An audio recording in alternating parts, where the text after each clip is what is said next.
Hi guys, as promised I'm going to take you through the process that I went through trying to get my hair from the super bleach block blonde, very light colour that it was with a contrasting root of my natural hair colour coming through to this kind of softer ombre blonde. I used two hair dye products. I can't for the life of me remember what both of the colours were now, but they were both L'Oreal.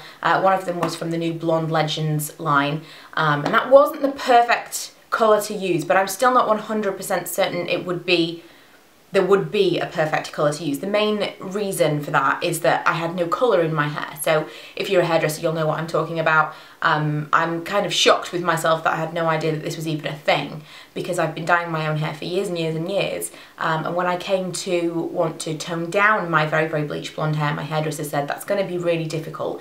I said, can't I have Lowlights? She said, no, it doesn't work like that, because you can't put, it's difficult to put a colour onto colourless hair, because having got almost white blonde hair, all of the pigment has been taken out of it, and so they need to put pigment back into it to kind of lay the other dye on top of that. So it's really difficult to do Lowlights. And every time I mentioned to her, every time I went back for my roots doing, I was like, I really want to do this, and she made it sound so difficult that that's what led me to doing it for myself, because as always I thought that I knew best and I knew what my hair would do. But I did bear in mind that something weird could happen, and she did tell me that when you put a darker blonde on top of a very light bleach blonde, it can go green. And that's kind of what I experienced. I was expecting it. It wasn't as bad as it could have been, so bear that in mind. Try to find a golden or a warm toned darker blonde, or even like a mid-tone blonde. I didn't want to go super dark, you know, I've kept the ends quite light. But just bear that in mind, if you've got white hair, don't put anything ash on top of that. Probably if I was going to play it safe, I would just go in with the dark colour. And the dark blonde colour, I think it was Natural Dark Blonde, is excellent. I've actually used it a couple of times to go darker and darker and try to get this this root look, and I really like it now. It's slightly darker on this side than this side, so I'll probably go back in and do a little bit more. But once I've shown you how I did the initial phase, I'll come back and tell you kind of how I finished up and how I ended up with this colour. So these are the two products that I've bought. Glare. One is the Natural Dark Blonde from the regular L'Oreal Excellence line, and the other is the Natural Frosted Beige Blonde from the Excellence Legends line, which is like a new blonde range. And I've kind of thought a lot about this, how I'm going to do it. I was going to try and do it all in one go, and I am considering leaving some kind of mini ombre of this very fair light blonde at the ends. I'm kind of anticipating it all fading anyway, so I probably won't need to do that, but I'm thinking about it. We'll see how it goes. I have no set idea, but what I have decided to do is go in with the blonde first, to do all of this and see what it looks like. From past experience, when I've had these crazy colours in my hair, like this, because I've got this kind of pink that is not shifting. Everywhere else it's gone, but it won't fade from there, and I've tried colour before and everything else, and this is just something that will fade over time. And it's fairly fresh anyway, so it's no big deal. But having done this in the past, similar things, generally regular hair dye has done something and kind of broken this down. So we shall see, but I'm not too bothered about the roots area, because I'm planning on putting that darker blonde over my roots to kind of give it a subtle ombre look anyway. I'm also not too worried if it turns out really yellow in my roots, because my roots are obviously much darker than the blonde on this box. So I'm expecting the whole thing to look kind of beigey blonde. We'll see. I'm a bit nervous about it going a funky colour, because my hair is really cool. There's not a lot of warmth in it, and I don't think there's a tremendous amount of warmth in this one, because it's also quite frosted. But frosted beige, we'll see. But I'm not too worried about the roots, is all I'm saying. So I'm going to do this first of all, leave that, see what happens, and then later on today or tomorrow I'm going to go back in with the darker colour on my roots. That's my kind of plan of attack right now, but we'll see. I'm going to go in with the frosted blonde first and show you what I do as I go. It's going to be totally haphazard and entirely unprofessional, but you guys wanted to see me do this, and so this is how I'm going to do it.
can see partway through the processing time that I am getting that kind of ginger root I suspected might happen. I'm really glad that it's not gone like yellow, because I thought that it was going to lift loads because it was blonde, but it's actually just gone kind of a warm colour, which is not what I wanted, but it's what I expected. So I was going to wait until I take all of this off, but it's only like 10 minutes into the processing time, and what I'm thinking is I'm going to put a little bit of this in the root, just kind of separate all my hair, just in the main areas, not everywhere, maybe, we'll see.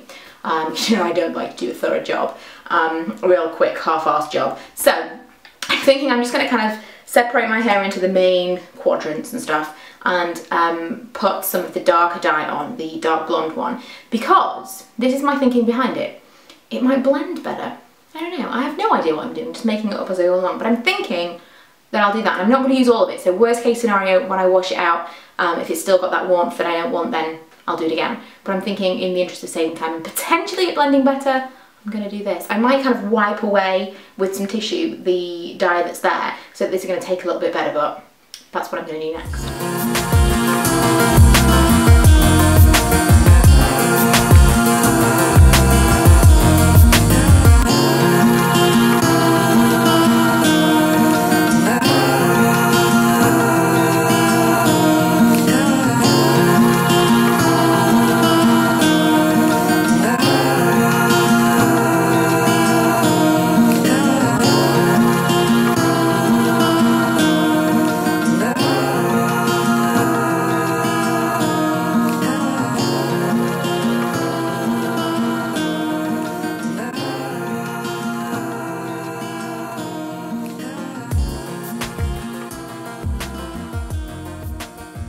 So initially I was doing my hair to the side, I was like parting it here, which is where my natural parting would be.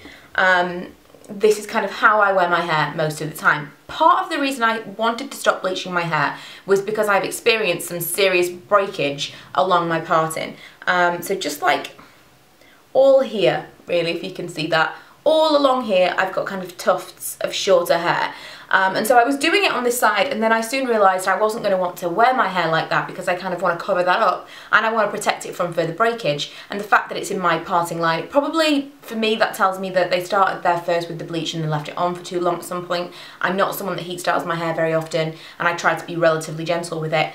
So I think that is probably breakage from bleach. So what I decided to do was start parting my hair down the middle. That sounds kind of like a really ridiculous sentence. I decided to part my hair down the middle like it was a real life change, but I never do this. And once you get like into a particular habit of having your hair, my hair was cut to the side, everything, it's kind of a weird change, but it needs the break. And so I'm going to start doing it like this. So then I had to go back in and add some more of the dark root, as if I was parting it this way. And so that's why I've got slightly darker look on this side, because I kind of have concentrated more on that side than this one, but I'm going to go back in and do a bit more. So I just want to go through what I did after what you've just seen. So I washed it all out and it kind of looked similar to this, but I will put up a picture now of what it actually looked like after I washed all of that out. It was really quite cool toned.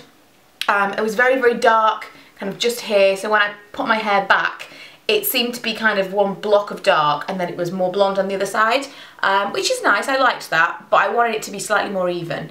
So I do prefer the parting down the middle. I think it's slightly easier to get a more even look, because I do have that. I've done it darker underneath, and I really like that. So when I put my hair back, it looks really dark, but then when I put my hair down, it looks lighter. I like that it has a slight versatility to it, but if you have your hair to the side and you put your hair behind your ear like mine, it did tend to look very, very dark on one side. So that's one thing that I would mention if you are looking for something like this. It's kind of easier to do if you have a centre parting. What else? To make it look as natural as possible, when I did reapply it, what I did was take sections. Rather than, I didn't want just like a block root. I wanted it to look like grown out highlights, which is kind of the point of ombre, or, you know, sun-kissed hair, whatever. So I took a section like this and I held it up and I painted all the underneath. And my thinking behind this was, it will look like it's sun-kissed because the highlight will be on top, but also it will give kind of like a subtle low light. You're not getting a streak of dark on the top of your hair. It's kind of coming from underneath. So I did that all the way around, and it's worked really, really nicely. Like I say, I need to do a little bit more on this side, but I really like the effect that that gave. Now I was left with quite a cool colour, and I wasn't 100% sure whether or not I liked that. I didn't want it to look kind of almost like I had a grey hair with warm roots, because this is really quite a warm colour. And so I used this, the Colour Revive Tinted Mousse in Blonde from Charles Worthington. Couple of things about this. This was actually really good. I liked it.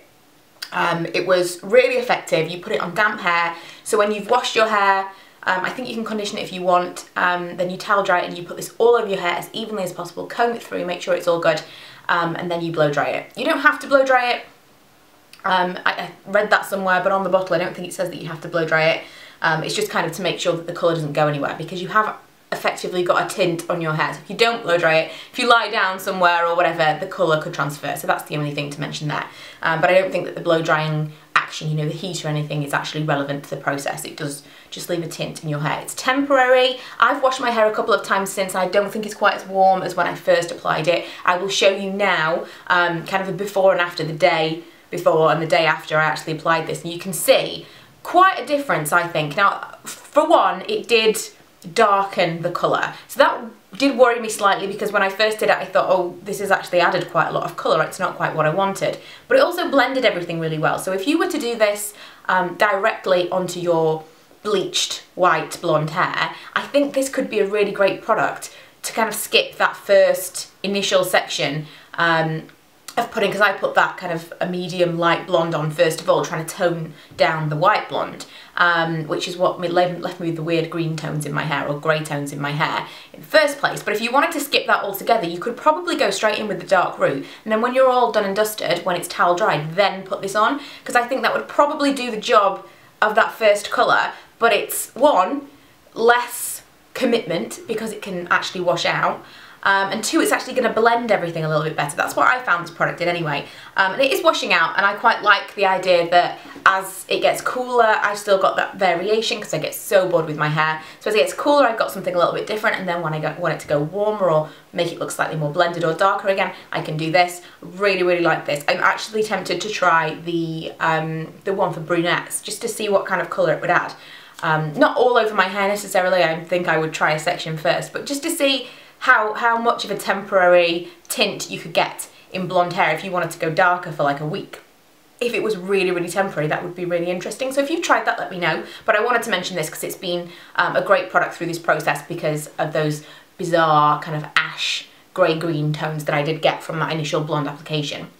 The dark blonde has been the star of this whole process. I've had 2 boxes of that, and I have some left from the most recent time that I did it, just to kind of even everything out. But that's the one product that if you have got a similar, I really do have dark blonde / mousy brown hair naturally, so that's probably why I love it so much. But if you do have much darker roots than that, then what you'll probably find if you use that product is that you'll get some kind of, what's the word I'm looking for? Like you'll get somewhere in between what your actual root colour is, the blonde ends, and then you'll get a more of a gradient ombre. And then potentially as your hair grows out, your natural root, you could put a slightly darker root in and get it to blend even more. I just think it's so much fun. It is hit and miss. You never know how it's going to turn out until you actually wash it all out, and it could look terrible, fair enough. And it is kind of, you are freestyle painting your hair, so you just have to hope that it turns out okay. But I'm not too precious about my hair.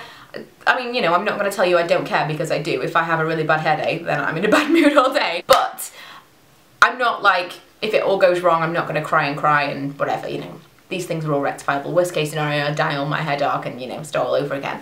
But if you are, it might not be the thing for you, because there's a lot of room for error.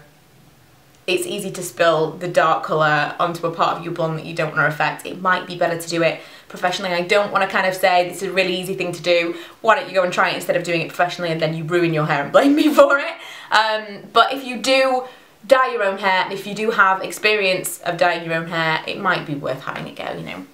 I probably didn't end up saving all that much money, because my hairdresser is a really good, gives me a really good price for colouring my hair anyway, but I just felt like I knew what I wanted more than she did, and I feel like I've got exactly what I wanted, and I wouldn't necessarily have got that in one sitting, going to the hairdressers and having it done professionally. What I'll probably do moving forward is have some highlights as it grows out. I'll probably have some kind of warm golden blonde highlights put throughout it, just to make it look slightly more polished and professionally done. But for now, I'm really happy with it. I really like the tone for me. I really like that the regrowth is not going to be an issue. It's a really easy to maintain blonde, and just some of the things that have happened in this video, some of the kind of tips I suppose, or how I did it, I hope it was useful for you. I know people want me to film when I do these things to my hair. I know that lots of you actually found my videos initially through my ridiculous hair dyeing escapades. So don't think that this is me telling you how to do it. I'm not a professional. This isn't even kind of a tutorial. It's just, this is how I did it, and I know that if I didn't film it, there'll be some of you like cursing me for it, because it's really difficult to explain unless you actually see it. I understand that. So that's that. Last thing, I have the worst ulcer ever. Like, I have about 15 of them all around here, so I know I'm talking funny. I'm talking like this, like I can't open my mouth. So if you think that, what's wrong with her? Why can't she talk? It's because of that. And also I'm not loving this lipstick. I know that it's really pale, and I'm like, oh, this tone really suits me. Well, this doesn't. I don't know, I'm trying something different. I don't know, but yeah, I really like the colour. I hope that was informative for those of you that wanted to know how I did it, and I will see you guys in my next video.